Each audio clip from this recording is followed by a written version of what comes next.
Hi there, guys. Lots to get through, including stories on the foldables. They're back in town yet again. We're also talking about Apple getting into the financial markets and trouble with updates, and more about iPhone 14 and, of course, displays too.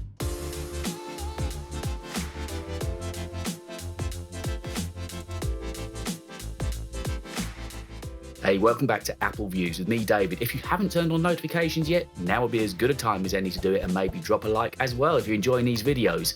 And if you're new to the show, basically Apple Views is where I spend all week long finding all of the best Apple news and bring it all together for you in this one show. And I say loads and loads to get on with, so let's get going. We're going to start off with a story, actually nothing to do with Apple, rather to do with Dyson.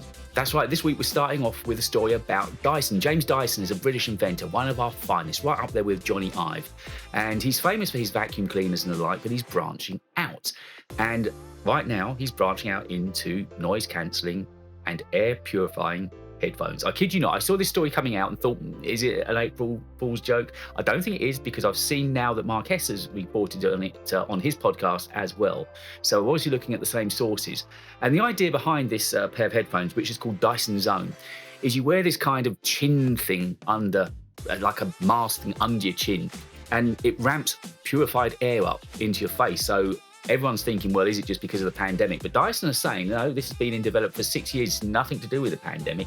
So you've got this pure air coming up from the bottom, and then over the top of your head, you've got these noise-cancelling headphones. I mean, you can see from the picture, it looks faintly ridiculous, but people always say that about early adopting of technology. Remember what iPads, they came for a fair bit of jibe, didn't they, early on? So who knows, you might get used to it. If it becomes an actual thing, Dyson does have a way of making stunning products, and his quality and ingenuity is second to none. So this could be something, but seriously, would you want to wear one of these the way they're looking just at the moment? But anyway, Dyson is in the headphone game, so watch out.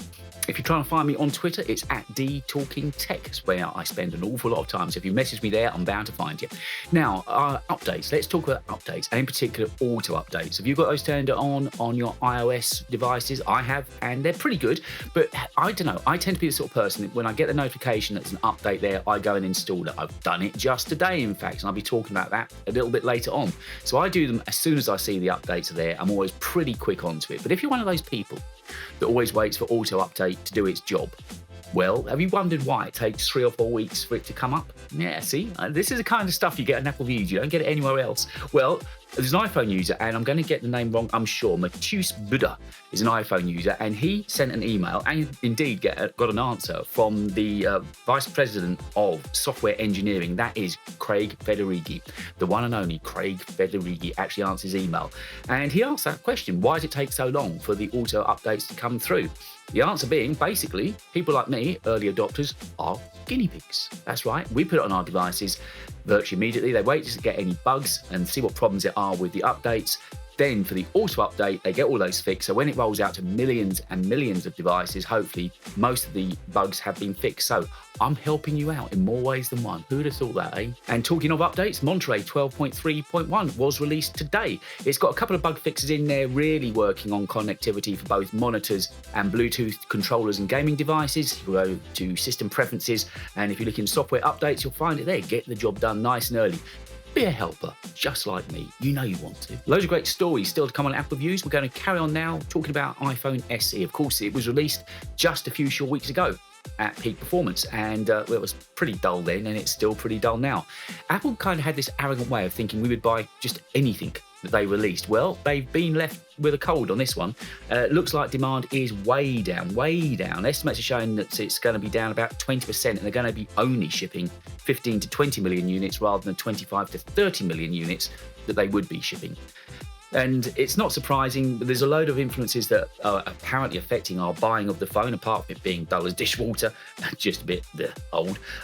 It's also being blamed on the war in Ukraine, obviously inflation, and also soaring energy prices. So I think all of those things together, the iPhone SE looks like it's not going to be the dream ticket they thought it was going to be, and way down on demand. And of course, I couldn't do an Apple Views without talking about iPhone 14. It's not due out yet for about 6 months, roughly speaking. We're expecting it sometime in the fall as normal.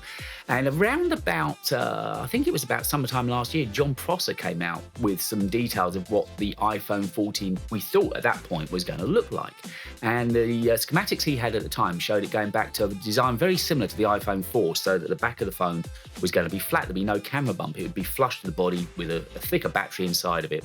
And it was going to be a lovely flush design with some round volume buttons. It was really going to take on styles from the iPhone 4.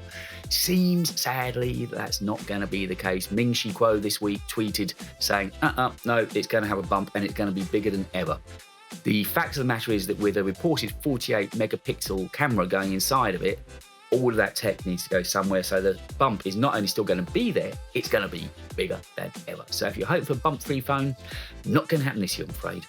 And hello, Canada. Welcome to the world of high-def Apple Maps. You are now part of the family. It was released last September in London, Los Angeles, and New York, and you'll be enjoying some exciting new features on your maps now, such as land cover, elevation, and detailed road markings as well. You'll need to be running the latest OSs, iOS 15, iPad OS 15, Mac OS Monterey, or Watch OS 8 or later. But if you've got those running, you're in the family. Canadians, let me know how you're enjoying your maps. Last year, Apple added a page to their website called Only on Apple. Only on Apple is a bundle of services that includes iCloud, Arcade, Fitness, and Apple TV Plus. Apple TV Plus. Loving it, by the way. Loving it. Anyway, they've always been very reluctant to put that onto Android in the belief that it would harm sales, but just think of it the other way around. I was reading Mark Gurman's Power On newsletter at the weekend, and he made a really valid point saying that just imagine that Android users started to try using these Only on Apple services and found out they really liked them. There's a good chance that they actually could switch over to Apple. So, I don't know, I think Apple are rethinking that. And certainly last year, when for the first time they gave the ability for Android users to join in on FaceTime calls, okay, they can't initiate them, but you can now send them a link so Android users can jump onto a FaceTime call that you start. Maybe Apple are just slightly softening and seeing the way that bringing the Android users over can only really be a good thing, because you all know once you tried Apple, you ain't going back, are you? So a story that had died and I thought had gone away was the foldable story about Apple. I just didn't think it was their bag, really, because by the time they get into it, it's going to be old news. But apparently I'm wrong. Ming-Chi Kuo, who knows far more than me, he tweeted this week saying he needed to adjust some timelines that he put out on tweets last year, saying that he thinks it is very much still a thing. They're working at the moment with prototypes with a 9-inch OLED screen, and to expect to see the first foldable Apple products as early as 2025. Now, I don't know about you, it just doesn't float my boat. I don't particularly want a phone that folds. I don't want a tablet that folds. I certainly don't want a MacBook or MacBook Air that folds. I'm kind of happy with basically what we've got at the moment. But can you really see Apple joining in with foldables that far down the line? They're going to be so late to the party compared to Samsung. Why would they want to do that? Let me know in the comments in the video. If there was a foldable Apple product, would that be of interest to you? It's a big no from me. So the march forward of Apple doesn't show any signs of slowing down. Last week I reported on the fact that they're looking into possibly putting iPhones onto a subscription basis. Well, they want to stretch their financial arms even further. They're looking now to carry out their own risk assessments, credit checks, and payment processes, so they're less dependent on third parties.